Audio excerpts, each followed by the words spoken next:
Very well, ladies and gentlemen. So we got some really weird news coming your way, ladies and gentlemen. So I think I will be sharing soon with you guys my schedule for live streaming. We are going to stream, and of course, we would have some of you guys into the live stream as well, talking about transfers with you guys. So if you want to be a part of it, hit me up on Instagram. There's a link of which is in the description, or Twitter if you want to be a part of those programs. We would try to bring you in those programs. So you have to wait for the first live. I mean, I'll share the schedule very soon with you guys. So once I do that, you will definitely come to know, and we'll get your insights as well. So in this episode, what do we have for you guys? So we have a wrongly put Eddie Nketiah number 14 in the on the Premier League website. We also have a lot of stuff regarding Gabriel Jesus, Serge Gnabry, and of course Yuri Tielemans. The priority for Mikel Arteta, and of course the change of heart from Yuri Tielemans. Torreira's agent explains why his deal with Fiorentina did not happen.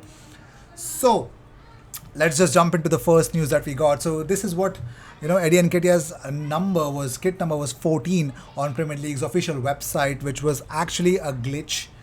It happens at times, so need not be taken seriously.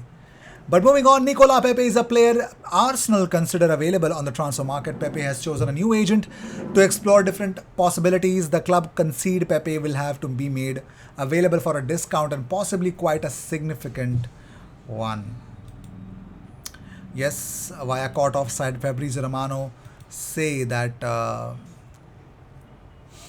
Pepe should be sold off so that they could fund their new contract offer to Bukayo Saka. So that is where the money is going to go. Well, not for Pepe right now. So that's the bigger update. So let me know Pepe stands if you still believe in Pepe.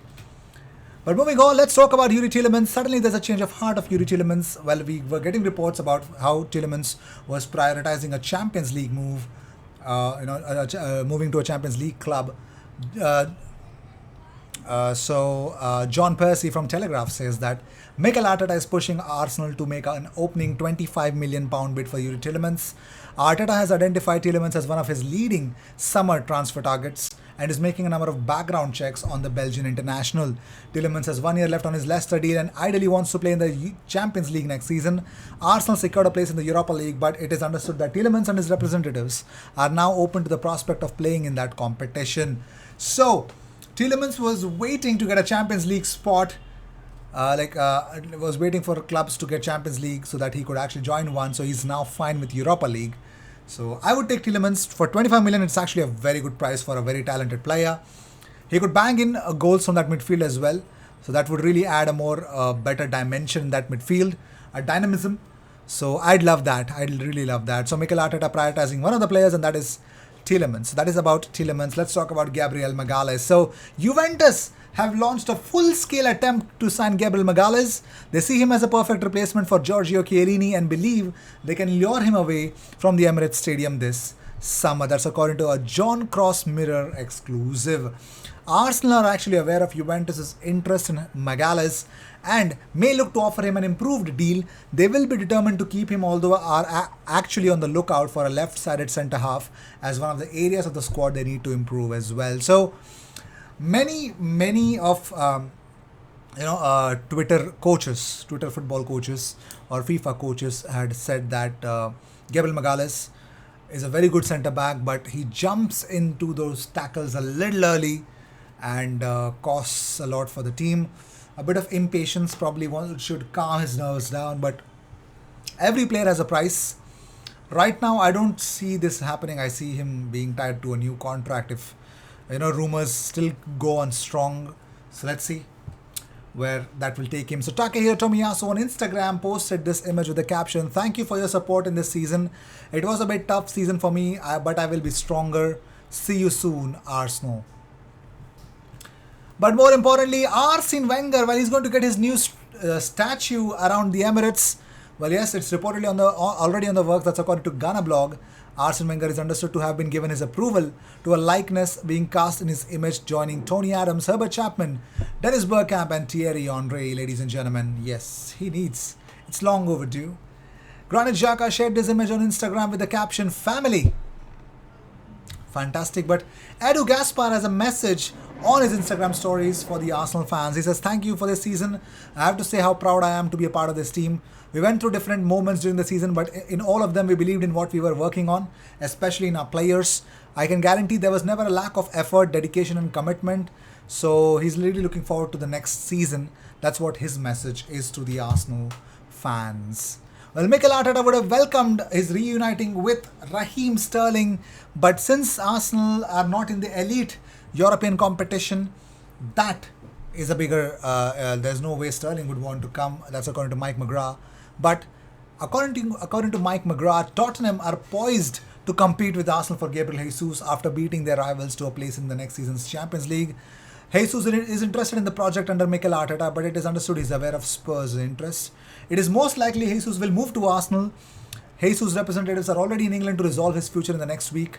Arsenal's failure to qualify for next season's UCL has not affected any move, and he would arrive as the club's main signing. That's according to GE Globo. So, ladies and gentlemen, GE Globo have not everything but confirmed that Jesus is liking that project, ladies and gentlemen, and that's exactly he would want to be a part of. He would want to feel valued somewhere. So I think Arsenal really would be a very good destination for him. So Luigi Gaspar, he's announced his departure at the end of his scholarship deal.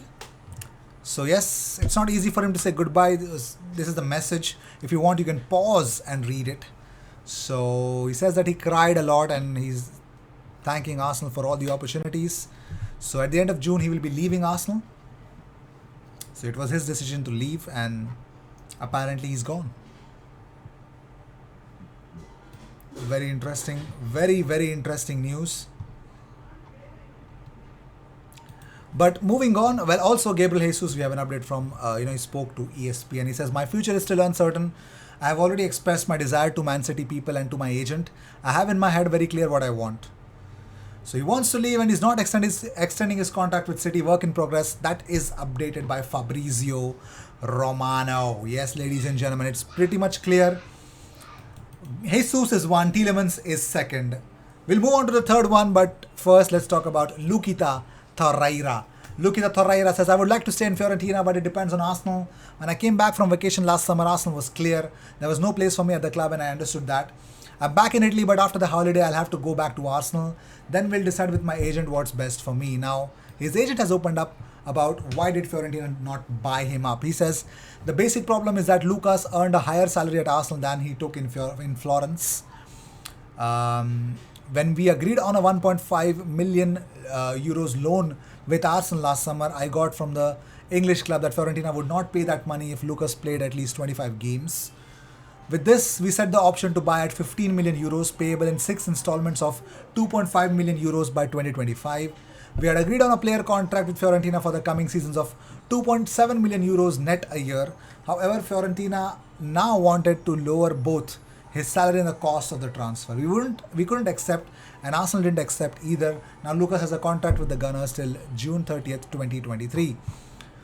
So that's the update, ladies and gentlemen. Fiorentina do not have that much amount of money to spend on Lucas Torreira, so they don't want to spend in either of his salary and of course a lot of other things. So Arsenal attack this season, ladies and gentlemen.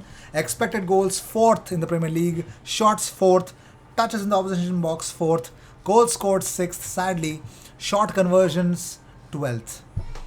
This tells you the story that Arsenal need a striker, man. Moving on, talking about strikers, another winger that could really add spice to that Arsenal wing, Serge Gnabry. Well, yes, Serge Gnabry can imagine leaving Bayern. That's according to Sport 1. They say that player would be open to a Premier League return or a move to Spain. David Alaba recommended him to Real Madrid. For Bayern, Gnabry must either extend his contract or he will be sold this summer. Gnabry is available. It's a fantastic scenario for Arsenal if they go and get Serge Gnabry. It will be, oh my god, mamma mia, what a transfer window it would be. Gnabry, Jesus and Tielemans, I swear to God, we are going to kill it. It will be a statement thing. It's not enough, I know that, but what a transfer window this would be. Let's see how things will turn out to be. I would love this kind of a transfer window, and I'm really interested to know. But Gnabry to Arsenal would be some. Of course, there is an unfinished business in London for Gnabry. If he's going to take it, that's all I want to know. I hope he does that. Interesting thing. So with this, I'd like to end this episode. If you seek daily Arsenal content, best place to be, consider subscribing. I will see you in the next one. Until then, cheers.